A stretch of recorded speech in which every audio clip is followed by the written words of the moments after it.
Hallo Leute, ich habe mich mit der Weihnachtszeit beschäftigt und wie man diese auch entspannt gestalten kann, ohne sich übermäßig zu stressen. Ich habe dafür für euch 10 Tipps zusammengestellt, die ich an Weihnachten und in der Weihnachtszeit berücksichtige, um einfach entspannt durch diese Zeit zu kommen und mich nicht übermäßig zu stressen, so wie leider viele andere das wahrscheinlich machen. Ich finde, dem sollte man was entgegensetzen und jetzt seid gespannt auf meine Tipps. Tipp Nummer 1 ist, dass ihr nicht übermäßig viel dekoriert, sondern eher so ein bisschen Akzente setzt oder große Flächen dekoriert. Damit habt ihr nämlich weniger Aufwand und trotzdem eine große Wirkung. Wir haben zum Beispiel in unserem Flur diese Girlande uns besorgt dieses Jahr, weil die einfach groß ist und viel hermacht und man dafür aber nicht besonders viel machen muss und auch nicht viel Kleinkram dekorieren muss. Wir persönlich mögen das auch gar nicht, dass überall was rumsteht, sondern uns ist das lieber, dass wir große Artikel haben, die dekoriert werden. Der Vorteil ist auch, dass es leichter fällt, die dann später wegzuräumen. Also ich würde immer empfehlen, etwas weniger zu dekorieren, vielleicht auch einfach nur Akzente zu setzen, zum Beispiel hier mit einer Lichterkette. Oder indem man einfach versucht, größere Flächen zu gestalten. Und ich finde, das kann man immer sehr schön auch mit Lichterketten machen. Was auch ganz besonders schön rüberkommt, finde ich, sind natürlich weihnachtliche Bilder. Ich habe zum Beispiel dieses Bild hier mit Blattgold gemalt, extra für die Weihnachtszeit. Ja, mit viel Fläche kann man auch viel bewirken, finde ich. Und es ist nicht so viel, was rumsteht und vollstaubt. Deswegen mein Tipp, etwas weniger dekorieren und lieber groß bleiben.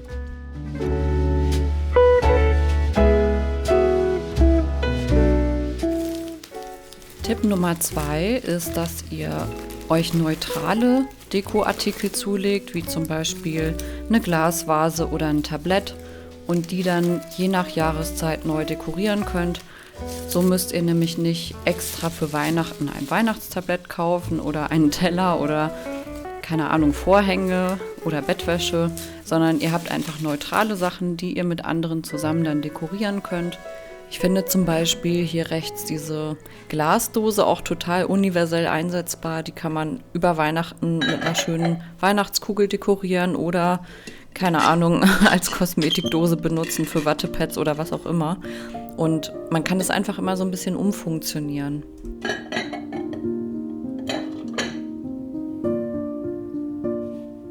Ich finde auch, man sollte Textilien eher in neutralen Farben kaufen, damit man die einfach auch je nach Jahreszeit anpassen kann.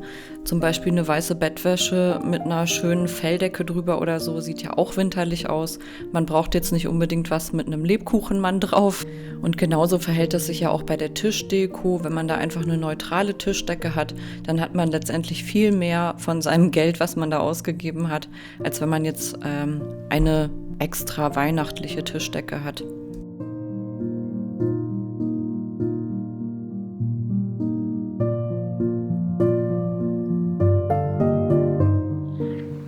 Tipp Nummer 3 ist, dass man sich eher am Winter orientiert als jetzt nur an Weihnachten, weil wie wir alle wissen, ist die Weihnachtszeit ja relativ kurz und das wäre ja schade, wenn man die Sachen darüber hinaus nicht auch noch nutzen kann. Wir haben hier zum Beispiel diese tollen Hirschtassen, die wir einfach immer wieder benutzen, so ab Herbst und das geht dann ungefähr bis März und dann kommen die erstmal wieder weg. Schwieriger wäre es jetzt natürlich, wenn ich eine Tasse hätte, wo ein Weihnachtsmann drauf ist.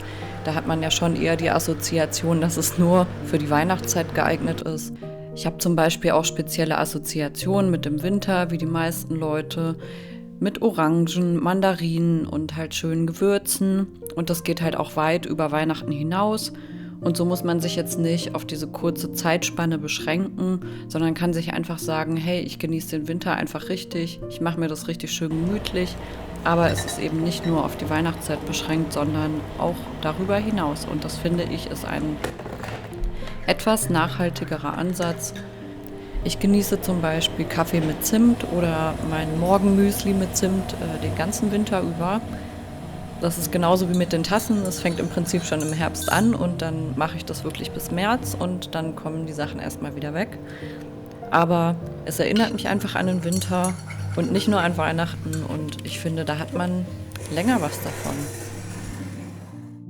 Ich würde auch immer empfehlen, die Deko, die man schon gekauft hat, einfach das nächste Jahr wieder zu verwenden.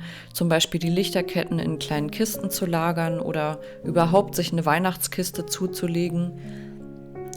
Ich nehme jetzt einfach mal an, dass die meisten sowieso schon eine Weihnachtskiste haben und da alles immer wieder reintun. Aber es muss vielleicht einfach nochmal gesagt werden, dass man versucht, darauf zu achten, nicht immer alles neu zu kaufen und wieder wegzuwerfen, sondern dass man einfach die Sachen, so wie man das früher auch gemacht hat, so ein bisschen für die Ewigkeit auch kauft. Also Weihnachtskugeln oder Schmuck, den kann man ja wirklich jedes Jahr immer wieder verwenden. Und es muss ja auch nicht immer irgendwie der neueste und fancieste Weihnachtsschmuck der Welt sein, sondern es kann einfach was Schlichtes, Traditionelles sein und das holt man dann jedes Jahr einfach wieder gerne raus. Meine Eltern haben das zum Beispiel auch immer so gemacht, dass sie die Krippe dann immer wieder neu rausgeholt haben und das war einfach jedes Jahr immer wieder schön, die dann zu sehen. Wo man meiner Meinung nach aber ruhig auch Geld für ausgeben kann, ist für Gebrauchsgegenstände, die man sowieso benutzen würde und die dann einfach in weihnachtlicher Version kauft. Also zum Beispiel so eine Kerze, die ist ja sowieso irgendwann runtergebrannt. Wenn ich die jetzt einfach in der Weihnachtszeit verwende, dann habe ich in dieser Zeit auch Freude daran. Danach ist sie sowieso alle und ich hätte eine neue kaufen müssen. Insofern macht es für mich einfach mehr Sinn, die Gebrauchsgegenstände, die man sowieso benutzt, eben in weihnachtlicher Version dann da zu haben. Ein Beispiel wäre hier zum Beispiel auch dieses Duschgel.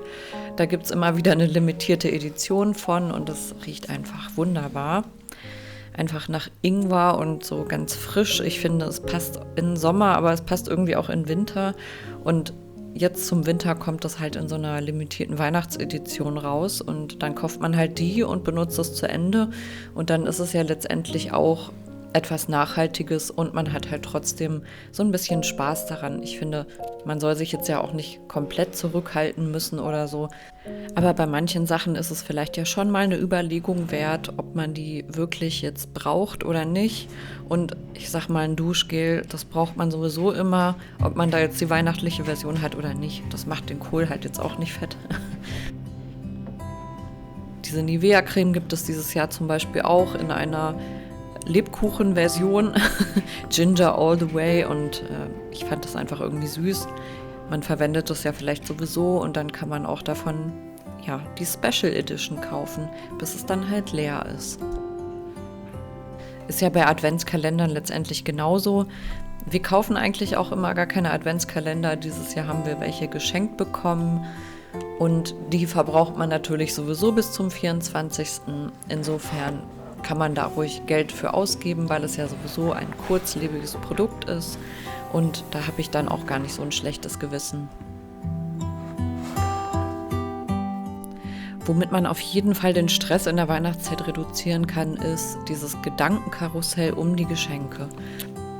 Natürlich muss man als erstes wissen, dass die Weihnachtszeit für den Einzelhandel die umsatzstärkste Zeit ist und natürlich deswegen auch ein Riesenbrimborium um dieses Thema gemacht wird. Aber vielleicht ist es ja auch mal eine Überlegung wert, dass man den Menschen, die man liebt, einfach ein schönes Erlebnis schenkt zum Beispiel. Vielleicht einen Gang ins Restaurant oder einfach eine tolle Zeit miteinander erlebt, indem man zusammen rodeln geht oder sonst was.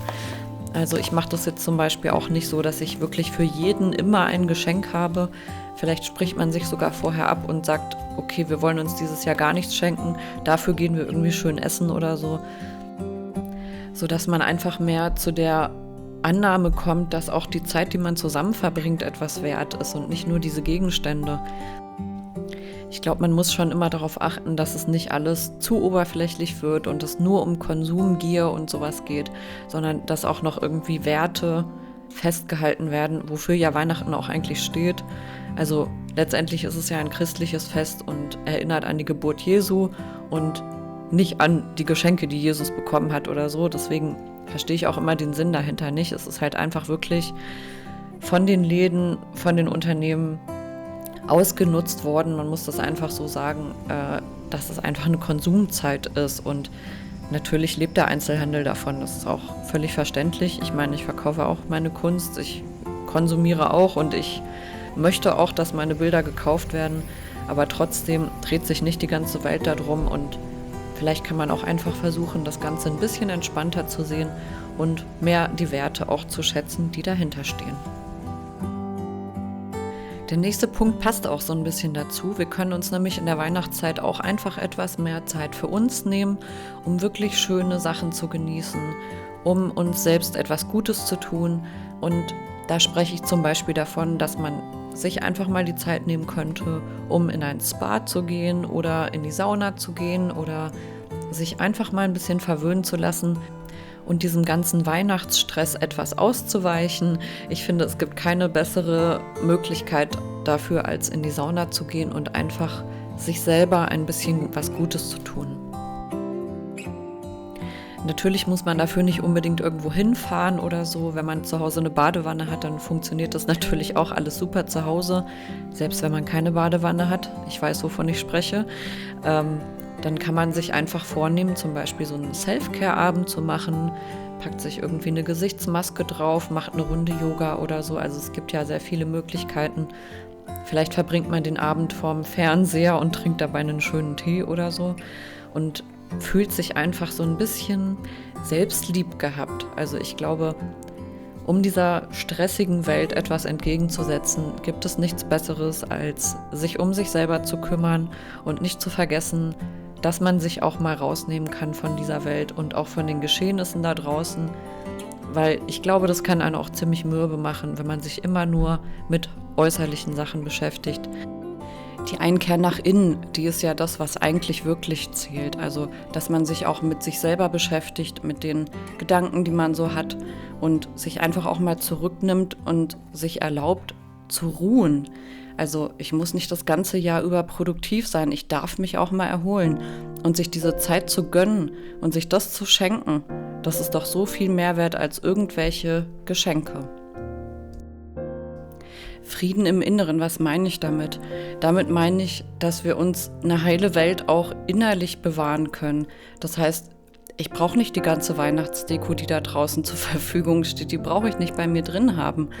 Sich vielleicht gedanklich einfach mal davon zu lösen, dass das, was ich außen sehe, dass das bei mir auch so sein muss. Das ist unglaublich befreiend, finde ich. Also wenn ich zum Beispiel auf den Weihnachtsmarkt gehe und da diese ganzen Stände sehe, ich finde das alles total schön. Oder diese ganze Deko, die Schaufensterdeko und was es nicht sonst noch alles gibt. Das kann ich ja auch genießen, indem ich mir das einfach nur anschaue. Das ist ja auch schon schön. Also ich brauche nicht dann zu denken, dass ich das bei mir zu Hause genauso haben muss.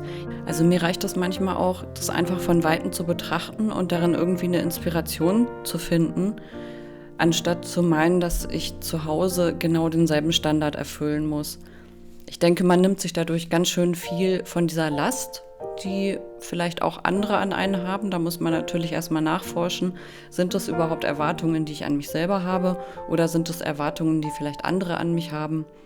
Und für mich ist es zum Beispiel so, ich backe keine Plätzchen. Ich backe einfach überhaupt nicht.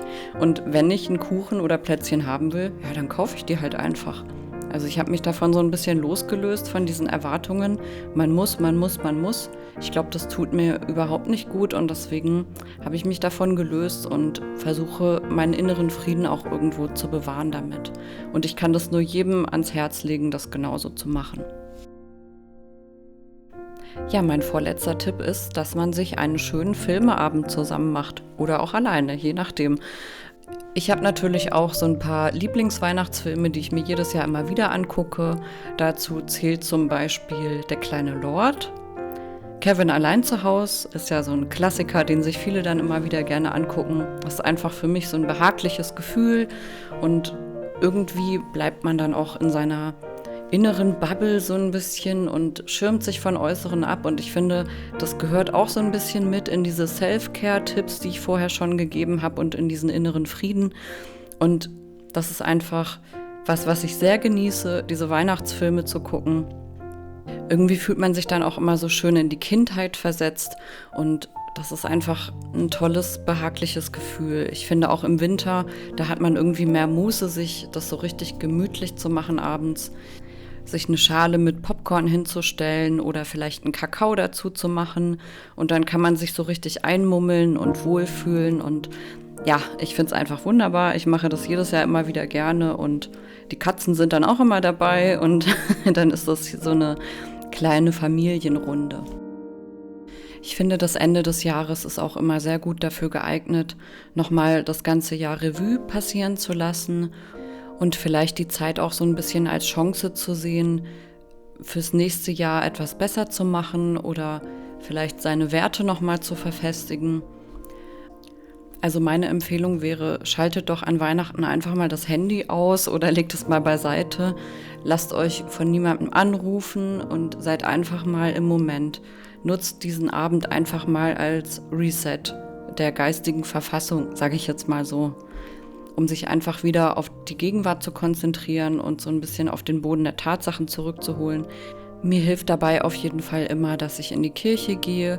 Das erdet mich einfach und bringt das ganze Jahr auch irgendwie in so eine Art Abschlussperspektive, also so, dass ich damit abschließen kann und das nächste Jahr wieder willkommen heißen kann, sodass ich quasi das auch als neue Chance verstehe, als neue Chance und als Reset, dass ich einen Wiederanfang starten kann, genauso wie jeder Tag aufs Neue etwas anderes bedeutet, so ist auch das neue Jahr wieder was Neues. Damit wären wir jetzt natürlich auch wieder im neuen Jahr. Wir sind jetzt hier noch bei Weihnachten und wie wir die Weihnachtszeit entspannt überstehen, aber es ist ja trotzdem vom Gefühl her so, dass das Ende des Jahres bevorsteht und da ist es mir immer noch mal sehr wichtig, einfach einen klaren Kopf zu bekommen. Ist wieder so eine innere Sache, ist natürlich nicht für jeden was, aber ich kann es trotzdem nur empfehlen, einfach mal einen Moment Stille walten zu lassen. Ich wünsche euch jetzt ein wunderschönes Weihnachtsfest. Bleibt entspannt und ich hoffe, euch hat das Video gefallen. Lasst mir bitte ein Like und ein Abo da, falls ja. Und ich freue mich, euch beim nächsten Video wieder begrüßen zu können, was definitiv ein Malvideo sein wird und nicht weihnachtsspezifisch. Lasst es euch gut gehen, stresst euch nicht und jetzt erstmal bis zum nächsten Video.